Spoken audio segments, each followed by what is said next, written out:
Story 1. I'm a student doctor. My first patient is the reason I might die tonight. I'm a med student.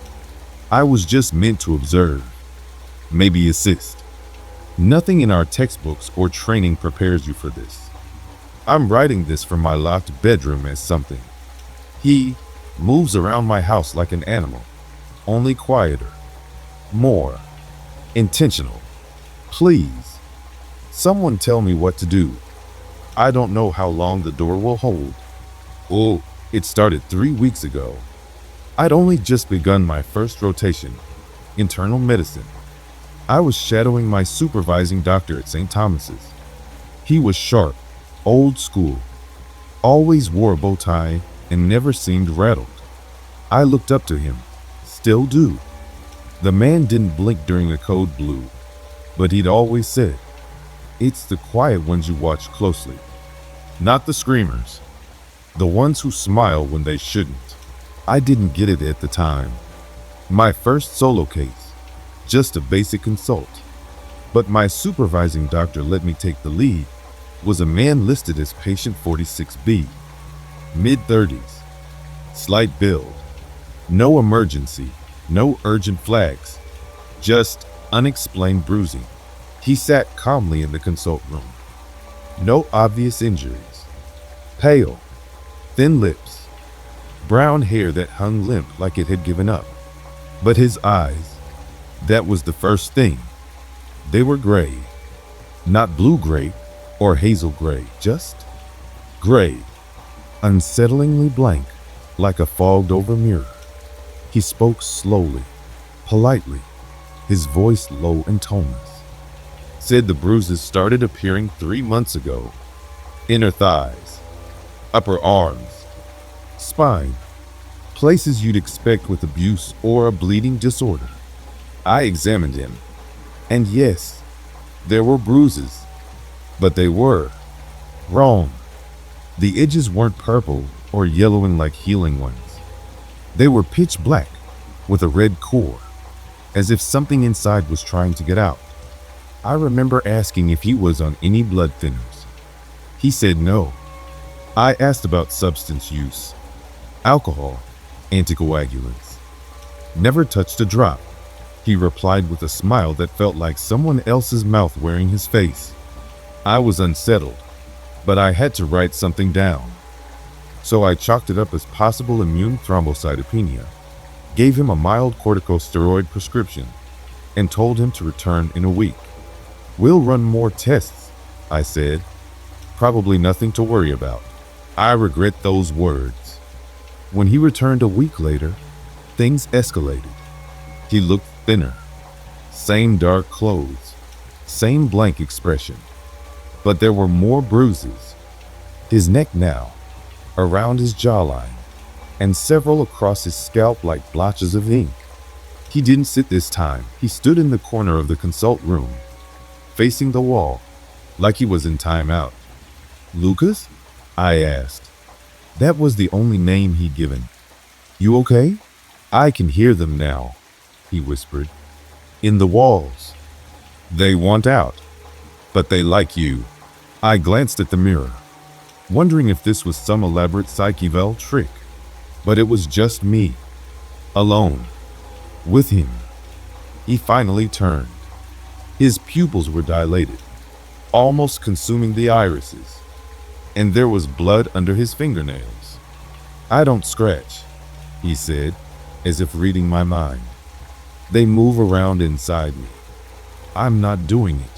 I referred him to our liaison psychiatrist. I also requested a follow-up with internal. Something didn't add up, physically or mentally. "We'll get you seen again soon," I told him. "Just hang in there, okay?" He nodded. "You should lock your doors more, especially after dark. You're warm. They'd like to wear you." The next day, I visited the psychiatrist's office to check in on the referral. The secretary looked up, confused at first. Then her expression shifted. Something quieter, tinged with sadness. "He hasn't come in." "You haven't heard?" "Heard what?" She hesitated. He was found dead last night, bludgeoned, in his office. Police think it happened after hours. We're closed today for. I was already walking away, ears buzzing. I didn't want to believe it was connected. Couldn't be, but I felt it in my gut. I called the station, asked to speak with the detective in charge. I got bounced around until someone finally took me semi-seriously. Yes, the voice on the other end said, "We're looking for a patient, mid-30s, gave the name Lucas, used a fake address on the intake form, no ID. We're advising all staff at St. Thomas's to stay alert and avoid contact." The detective lowered his voice. "We found things in Dr. P's office. Blood in places it shouldn't be. Symbols carved into the carpet beneath his chair. And something under his fingernails. Not human." Yeah, that was 12 hours ago. I've been trying to act normal since. I finished my shift early, told the nurse I had a migraine, took the tram home, looking over my shoulder the whole time. And now, this. I came home and the house was dark. I live alone, in a 2-story terrace. Usually it feels cozy. Not tonight. I locked the door, flicked the hallway light on. He was there, not standing, on the ceiling, pressed against it like a spider, barefoot, clothes torn, skin too pale, almost translucent now. The bruises had overtaken his limbs, crawling up his face in broken, inky veins. But it was his expression that paralyzed me, a smile so wide it stretched unnaturally, as if his cheeks were tearing from the force of it. His eyes, they were solid black now, not just the irises, all of them, like 2 obsidian marbles reflecting my horror back at me. He didn't speak, he just moved, not like a person. His limbs twisted at angles no joint should allow, slow and jerky like a puppet handled by someone who's never seen one before. He crept across the ceiling, toward me. I wanted to scream, but couldn't. My throat locked up. I stumbled backward, hands shaking, keys falling to the floor. He dropped. No sound, just thud, right in front of the door, blocking it. Standing there now, head tilted, arms hanging limp, still smiling. I ran, bolted up the stairs, locked myself in the bedroom. I've barricaded it with a chair and a shelf. I don't know if it'll matter. He hasn't spoken once, but he's knocking now. Not on the door, on the walls. Knock, knock, knock, then silence, then knocking from the other side of the room. I swear to God I heard him giggling. I called the police. They said they dispatched someone, but there's been a surge of emergencies. Said it'll take 30 minutes minimum. I tried to explain that a patient might have killed a psychiatrist and is now in my house. They said, "Try to stay calm, sir. Maybe step outside." I can't. He's everywhere. The lights keep flickering. My phone battery's at 9%. I can hear him moving in the ceiling above me now. Sometimes dragging something. Sometimes whispering my name over and over. Doctor. There's a scratching coming from inside the closet. I didn't check it. I didn't think to. Wait. Oh God. The closet door just creaked open. It's pitch black in there, but I can see something moving. Long limbs. That smile. He was never downstairs. He's been in here the whole time. Please, someone tell me what to do. I'm posting this in case I don't make it. The cops are 20 minutes away now. My bedroom door just creaked. Noises have stopped. No knocking. No whispering. Just silence. I think he's waiting. If you hear this, please share it for everyone. And if a patient with gray eyes, blood under his nails, and bruises that don't heal ever walks into your clinic, run. Story 2. They threw a dinner party to steal my baby, and my husband knew. "So, how's that baby brewing up?" Harry asked while pouring everyone a glass of wine, except me. "He's been playing a lot of soccer in there, I'll tell you that," I answered, laughing and placing my hands on the belly. "But hopefully he'll get out soon enough." Harry chuckled, and he and my husband got back to discussing whatever detail was left in the production's calendar. Tanya, Harry's wife, on the other hand, didn't laugh at all. Instead, she stared at me with a blank expression I couldn't quite decipher. They were the ones who had invited us over for dinner to celebrate the deal my husband had signed with Harry's production company. Why is she acting like that? I wondered. But honestly, I wouldn't let her ruin what was one of the happiest moments of our lives. A few months ago, we had been living in a cramped studio downtown with 2 unpaid rents, and now we were having dinner with this big shot producer for a movie my husband would be writing. Every day, I woke up thanking God we had this before the baby was born. I was 7 months pregnant. If putting up with this woman looking at me like I was a zoo animal was the price for all this, then I'd gladly pay it. But things got weird when I, feeling nauseous, excused myself to go to the bathroom, as I had many times that night. And as I was washing my hands to get back, I heard a knock on the door. "I'm leaving," I called out to whoever was on the other side. When I opened it, it was Tanya. She stood there, glancing over her shoulder as if checking for anyone. "You need to get out," she whispered like she was sharing a secret. "Or they'll take your baby." Before I could even ask, "What?" she turned around and walked back to the room where our husbands were. I sat back at the table, uneasy. What does she mean? Did I hear her correctly? Across from me, Tanya focused on the men's conversation, avoiding eye contact, pretending she hadn't just said what she did. Minutes passed in silence between me and her while the men's discussion grew louder as they drank more. "This is really a special moment," Harry said to my husband in an emotional voice. "I remember when Tanya was pregnant. She was the most beautiful." Harry then awkwardly placed his hand over hers, and she responded with a half smile. "What happened?" I blurted out, curious after the whole bathroom incident. They exchanged glances, and I saw my husband look away, uncomfortable. Harry opened his mouth to answer, but Tanya spoke first. "I lost it," she said, locking eyes with me before shifting her gaze to her husband. But I guess it was worth it. Her face was a mix of cynicism and sadness. Harry quickly got up and asked her to help him set the dessert from the kitchen. She followed without protest. Something about all of this set off a strong alarm in my mind. And it got worse when I heard a heated whispering argument erupt between Tanya and Harry in the kitchen. And my husband's reaction was the worst. He sat right beside me, silent, and wore the most guilty, ashamed face I had ever seen in my life. That's when the doorbell rang.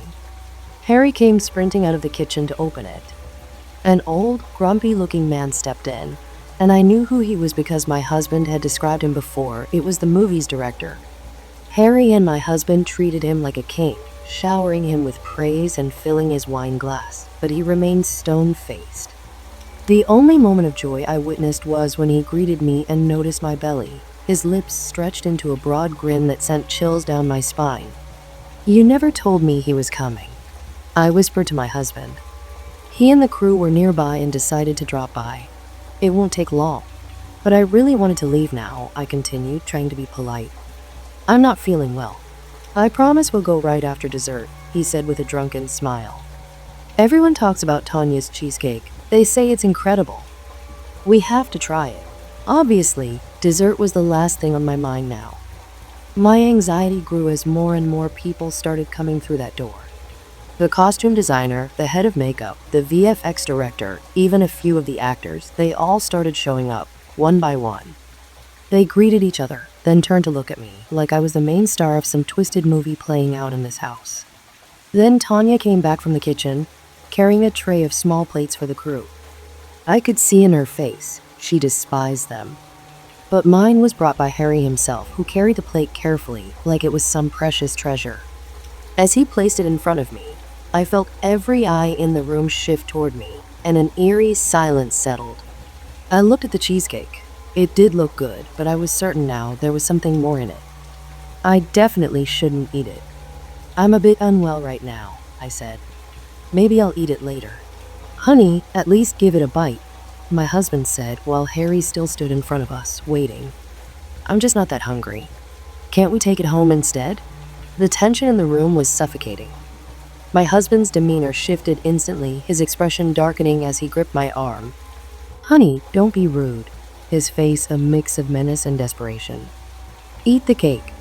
These people are helping us. That answer was proof he knew very well about whatever was going on. I hesitated, staring at the plate for a few seconds, my mind racing. But before I could speak, Tanya placed a firm hand on my shoulder. She's just having a wave of nausea, she said, her voice calm. I sure remember how bad it felt. I'll just take her to the bathroom 1 second to freshen up. Harry wasn't happy, but he sighed and nodded. Fine, but be quick. Tanya helped me up, keeping her grip steady as we walked hand in hand toward the hallway. The moment we were out of sight, she pulled a car key from her pocket and pressed it into my palm. Take my car, she whispered.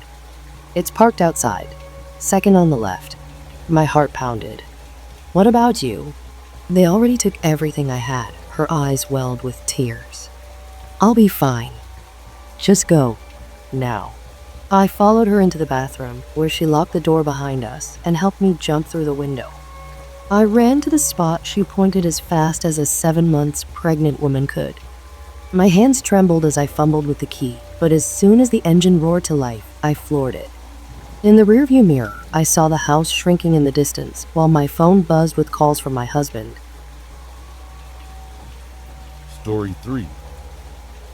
I was trapped in my car during a snowstorm, and something was trying to get in. I should have turned back an hour ago. The road's gone now. Just a whisper under the snow. My wipers gave up 10 minutes back, frozen stiff and smearing white instead of clearing it. Headlights press against the flurry like fists in cotton, doing nothing. I'm not even sure what lane I'm on. Somewhere between Abergavenny and Brecon, on one of those B roads that snakes between empty farmland and forest. It's been snowing since late afternoon. At first it was soft, flakes that vanished when they hit the windscreen. Now it's thick, wind-driven, snow that sticks, that sinks, that swallows. I pull over because I can't see anymore, because the steering wheel's vibrating from ice, because if I go even 10 feet farther, I might not come back. I kill the engine. The world doesn't go quiet, it goes muffled. Oh, it's only when the heater dies that I realize how deep the cold is. The silence inside the car is weird, artificial, the kind that makes you hyper-aware of yourself. The way your jeans crinkle when you shift, the tick of the dashboard settling, your own breath fogging the air. I check my phone. 7% battery. No signal. Figures. I'm not scared yet. Just annoyed. I pull the blanket from the back seat, wrap it over my legs, crack open the thermos. Lukewarm coffee. It tastes like burnt pennies. Somewhere in the trees to my left, a branch snaps. I freeze. Just wind. Has to be. I tell myself that a few times. Then I hear something else. A low dragging noise. Soft but deliberate. Snow being disturbed. I sit up, peer through the fogged windscreen. Nothing but white. 10 minutes pass. Maybe 20. I try to ration the heat in my body. Gloves stay on. I pull my arms inside my coat and cross them over my chest. The cold isn't sharp, it's creeping. A living thing, finding seams, working its way into joints, ears, ankles. I distract myself. Think about dinner plans, the job I need to call back about.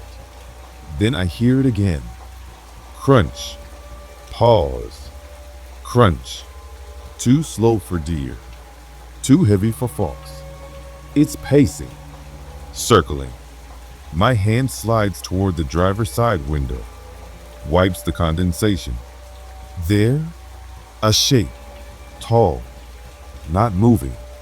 Just a silhouette behind the snow. I blink. It's gone. Oh, right, I mutter. Right. Okay. I start the car. The engine stutters, groans, dies. I try again. Nothing but a click. The battery's frozen or flooded. I swear softly, fogging the inside of the windscreen even more. Behind me, in the mirrors, nothing. I shift in my seat. Try the heater again. Nothing. Now the silence is watching. Oh. Half an hour later, my toes are numb. The shape hasn't come back, but something taps the rear window. Once. Soft. Like a knuckle testing glass. I turn around fast enough to make my neck cramp. Nothing. But now I'm sweating under the blanket. Something's out there, and it's not going away. Oh, I think about getting out, digging out, walking, but where? Even if I knew which direction the road went, I couldn't see 5 feet. And if something is circling me, walking into the white would be like handing it a knife. No, I stay. I breathe through my nose. Try not to fog up the windows too much. Oh, there's a knock. Driver's side. 3 taps. Rhythmic, like a question. I flinch so hard the thermos spills on my leg. I turn slowly, heart beating in my throat.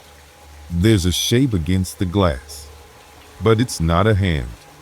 It's longer, jointed the wrong way, like an elbow that forgot how to be an elbow. It drags downward, squealing faintly against the frozen window. I don't breathe. It vanishes. Then, from the passenger side, laughter. Not loud, not right. Like someone trying to remember what laughter is supposed to sound like. Too wet, too slow. I whisper, no, no, no, no. The door handle clicks. Once, twice, testing. Ooh. I lean across and lock it manually. My fingers burn from the metal. Then I hunch down behind the steering wheel, eyes barely over the dash, breathing shallow. Then I see it, not the whole thing, just its feet, hooved, but wrong, bent too far back, like something stitched together from memory. It's standing directly in front of the car, facing me. I close my eyes. I count. I listen. When I open them again, it's gone. Bulk. The snow presses harder against the car now. The air's like needles. I wrap the blanket tighter, curl into myself, tug my hands under my thighs, fingers tingling, teeth chattering. I think of a fire, a pub, the smell of frying onions. Then I hear my mother's voice, outside, calling my name. Sweetheart, soft, sweet, wrong. She's been dead for 3 years. I shake, not from the cold this time, from the sound of her feet crunching toward the window. Oh, my mother's voice again. Sweetheart, open the door. She sounds like she used to when I was a boy and stayed too long outside. Warm, patient. But I'm 36, and she's buried in Bexhill. The snow hushes everything but her voice. It weaves in through the glass and stitches itself around my ribs. Sweetheart, please. It's cold. I clamp my hands over my ears. I whisper to myself. I repeat facts. This is not real. I am in a car. I'm suffering mild hypothermia. Auditory hallucinations are common. Then, Tap, tap on the passenger side glass. I dare a look. There's something standing there. Not her. Tall, covered in matted, wet fur that sticks to a torso too long, arms that hang low. Its head tilts like a crow listening for something in the soil. I see only the corner of its jaw, too wide, loose skin dragging over the bone. And then it smiles, or tries to. The cheeks pull upward, splitting at the corners like paper. Behind the skin, teeth, not rows, layers. I scream without sound. My breath fogs the glass. The thing leans in and whispers in a voice not made for breath. Let me in, sweetheart. Well, I wake up with a jolt. Daylight, pale, sickly, stretched thin over the horizon. The snowstorm has slowed. Everything's soft, still. The car windows are glazed with frost, but nothing's outside. No tracks, no marks, no sign of anything. My joints scream. My mouth tastes like blood. I must have bit my tongue in my sleep. Sleep. God. I slept. With that out there, I unlock the door slowly. Step out into the cold. The snow is almost waist deep, but soft now. Powder. I wait around the car. Nothing. But then, there, a single hoofprint behind the vehicle. Pressed deep, almost burned in, like the snow melted around it before freezing. I stare at it for a long time. I don't breathe. Oh, I make it to the nearest town just past midday. I walk 2.5 miles, I think. I don't remember most of it. Just flashes, tree trunks like columns, lights spinning through branches. A man at a petrol station stares as I stumble inside. He gives me tea, calls someone. When the police come, I tell them I got stuck, slept in the car, frostbite in my fingertips. I do not mention the voice, or the smile, or the way it knew my name. They found the car later. They tell me there were scratch marks on all 4 doors. They tell me the roof had been dented inward, like something heavy had lain on it all night. They show me a photo of a trail leading away from the car. A single line of footprints. Then nothing. As if it just disappeared. It's been a week since this happened. I haven't left my flat. I keep the curtains shut, the kettle full, the heating on. Sometimes at night, I think I hear the wind again. Sometimes, I swear I see frost on the inside of the window. And once, just once, I thought I heard her voice again, calling my name. But the thing that terrifies me most, I want to answer it. I want to open the door. Because I know, whatever it is, it's not done with me.